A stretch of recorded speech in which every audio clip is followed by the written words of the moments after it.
Hello you beautiful misfits, my name is Matt and this is Pixelburn, where I usually take a snarky look at the week's gaming news. Except we're still in January, the month of bugger all happening, so this week's episode is going to be another single topic affair. The specific topic in question being high school anime stalker game Yandere Simulator, perhaps best described as a cross between Hitman, Fatal Attraction and Kimagure Orange Road. Yandere Simulator puts players in the indoor and outdoor shoes of the titular anime archetype, obsessed with acquiring the affection and love of her senpai by any means necessary, up to and including murder. It has also become the latest game to end up on Twitch TV's ever-growing list of games banned from its service. My, Twitch banning games? Say it ain't so, what a complete and utter surprise, and so on. What's their reason this time?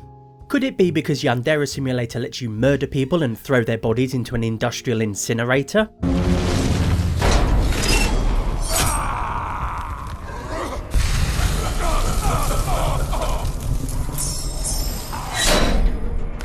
Okay, that's an unfair comparison. After all, in Yandere Simulator, you're killing kids.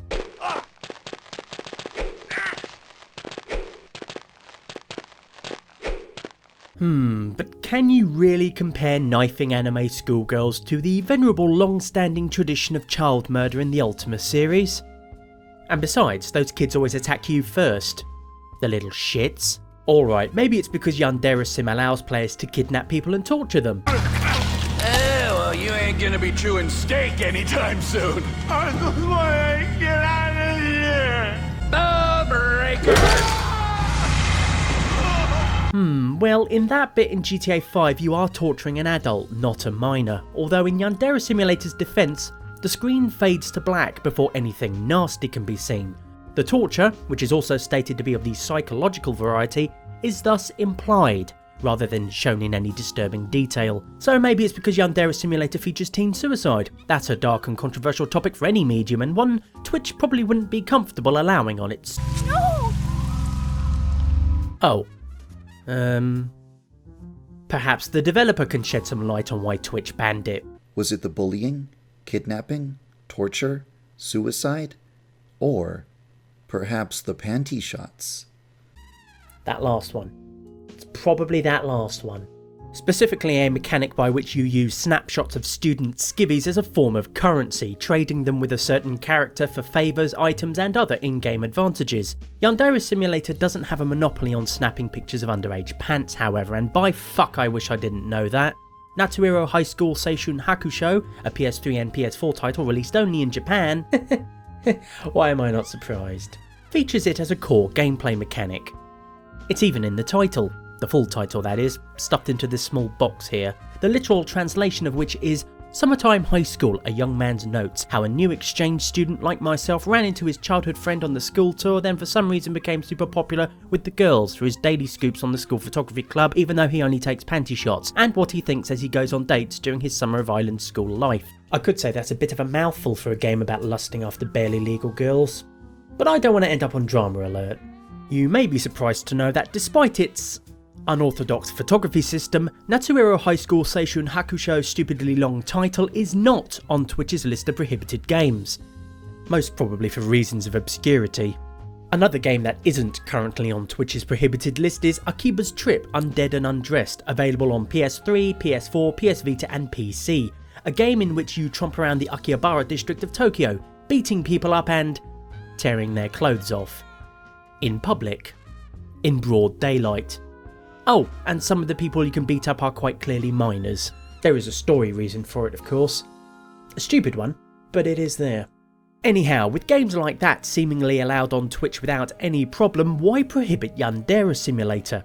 It could be because Yandere Simulator is a complete package of bullying, murder and teen suicide, with the sleazy creepshot system being the sour cherry on top. And despite the creators' insistence that there's nothing in Yandere Simulator that isn't present in games that they do allow to be broadcasted on their platform, the fact it all happens to virtual teenagers in a school setting rather blunts the point of that particular argument somewhat, and could very well be the reason Twitch chose to ban Yandere Simulator. Except as of right now, all myself and anybody else can do is speculate, because Twitch won't specify a reason why it was banned. Or say anything at all for that matter.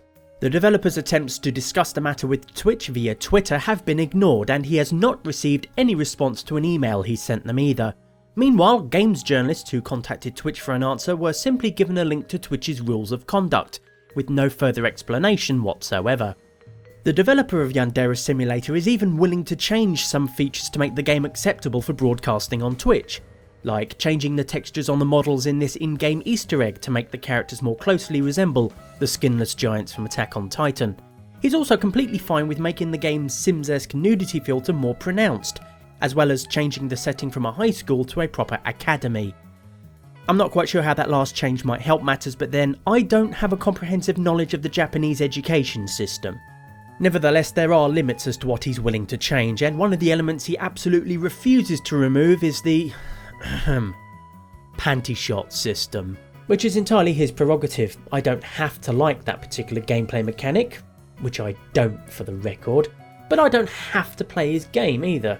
And if I'm going to speak up for games like Hatred and Rinse and Repeat, then it would be hypocritical of me not to also speak up for Yandere Simulator, regardless of how much its anime fanservice bullshit makes me want to build a bonfire out of Hatsune Miku body pillows so large it would be visible from space. Which is not to say I'm completely against Yandere Simulator, far from it. There are elements of the game that I genuinely quite like the look of, such as the stealth elements, the ability to change the atmosphere of the school, the social mechanics, and how the player can use non-violent methods to eliminate a rival. You could also argue with a smidgen of success that Yandere Simulator is a satire on a particular genre of anime and its tropes, with a dash of social commentary regarding attitudes towards sexuality, bullying and so forth in Japanese schools. Also, the player character is a school student themselves and clearly depicted as a broken psychotic monster, not some noble anti-hero with a heart of gold or other narrative conceit justifying their awful behaviour. And as for all the horrible things that can happen in the game, none of it's any worse than what you might see in any anime available on DVD, Blu-ray or streaming service here in the West. Finally, the developer is not demanding that Twitch reinstates his game. In fact, he sounds quite resigned to the fact it'll probably never be removed from the prohibited list. All he's asking for is some communication from Twitch. So the very least Twitch can do in this case is give the bloke a clear reason why his game was banned. That can't be too hard to sum up in one sentence, can it? Except it would set a precedent that Twitch would have to abide by in the future, as in properly enforce it rather than just arbitrarily pick and choose games according to whatever mood a random admin is in that day. You could argue that if Twitch draws a line in the sand, they're inviting people to do anything and everything short of actually crossing it, but at least it would bring some fucking consistency to the current clusterfuck, where graphic depictions of physical torture are acceptable but implied psychological torture isn't. Meanwhile, shooting schoolgirls with pheromone guns until you can look up their skirts is fine and dandy. That's the acceptable sort of weeaboo underwear safari adventure. Heaven forfend you have a consensual shower with a naked adult man though. Unless that man is your dad. Feel free to keep cutting people in half with a steel-rimmed hat by the way, just don't even think about straight up stabbing someone, as that's simply not on. Unless they're a terrorist or a Russian, in which case go right ahead, Twitch won't stop you. Oh, but don't be a woman wearing a low-cut top while doing so or you'll get a permanent ban. Unless your stream is big enough for you to be chummy with the staff at Twitch that is, then you can pander to your heart's content, safe in the knowledge that the worst punishment you'll ever get is a temporary 48-hour ban. Ah, hypocrisy and inconsistency. Thy names are twitch.tv. Honestly, if Twitch is serious about keeping inappropriate content off of their service, they're doing a piss poor bloody job of it. But then why should they do anything else? They have a virtual monopoly on streaming games and therefore no incentive to do any better. There are alternatives like Hitbox, Dailymotion Games and even YouTube Gaming, sure, but those services don't have anywhere close to the audience and reach that Twitch does. And until a serious competitor comes along, they've no reason not to keep half-arsing most things while turning a blind eye to others. But I'm getting sidetracked. In the case of Yandere Simulator versus Twitch TV, would it really kill them to tell the developer why his game has been banned? Would it? Of course not, but then one benefit of being a quasi-monopoly is you don't have to explain yourself to anyone. So as much as I would like the developer of Yandere Simulator to get an honest answer as to why his game was banned, there's probably about as much chance of that happening as there is of me willingly sitting down to watch an anime set in a high school.